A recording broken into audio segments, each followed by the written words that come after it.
Well, the complicated matter here is that in the backdrop of this, we have litigation in Texas where there were women who nearly lost their lives, who wanted their pregnancies, but were gestating fetuses that had no skulls, women who had sepsis twice and fevers that could lead to death.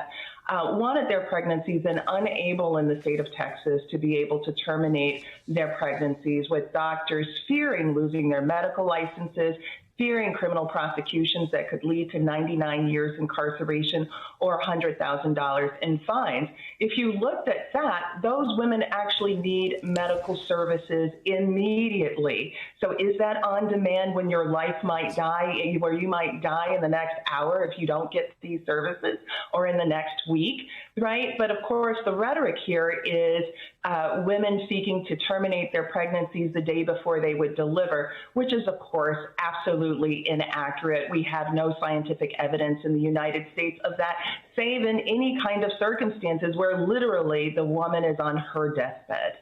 Republicans also not completely united on a federal abortion ban. I want you to take a listen to what Nikki Haley, Doug Burgum both had to say about it. I stand behind that we should not have a federal abortion ban. We should not. And the reason why we shouldn't is very simple. It's the 10th Amendment in the Constitution.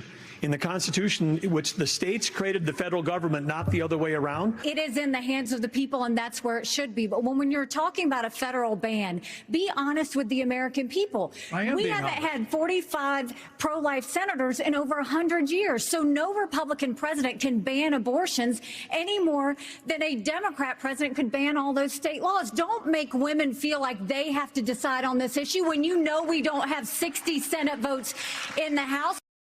No, that should not be confused for being an advocate for reproductive rights and freedom. It is only on that stage that is made to feel like a moderate position. Walk us through what those arguments mean in practice. Well, that's right, Alicia. And again, thank you so much for centering these important health issues that are central to our democracy. The first is to understand that this is just a political disarray and it's been a political playbook. So maybe we should start with the fact that this has not been a consistent position of Republicans to ban abortions. Roe v. Wade was a 7-2 opinion. 5 of those 7 justices were Republican appointed. Justice Blackmun, who authored the opinion in Roe v. Wade, was put on the court by Richard Nixon.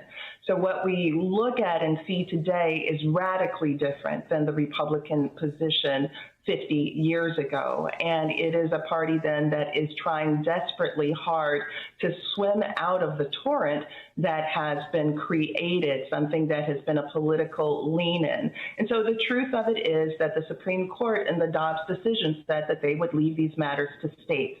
But the reality is, in leaving these matters to states, we see basically the Confederacy rise again. We could do a Venn diagram that shows the former Confederacy as being the same states where there are the most rigorous and robust anti-abortion laws. There's a claim that these matters should be left to Congress to deal with. That seems not something that the Supreme Court was willing to entertain. And Nikki Haley is right on that point. It's a Congress that's also in disarray and unable to reach the level of votes necessary in order to pass a 15-week abortion ban, though that is something that senators like Lindsey Graham have been pushing. And of course, we saw just this week in the state of North Carolina, a 6-week abortion ban going into effect with a 4-1 decision. This is something that even 2 years ago did not pass muster in the state of North Carolina. So there is a disarray, and a disarray amongst the Republican Party. I only have about 30 seconds left, Michelle, but I do want to ask you, when you talk about the abortion bans that have gone into effect just this week,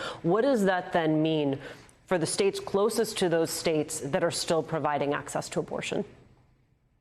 It means a reproductive health care desert. It means a lack of health care and services for people who need them.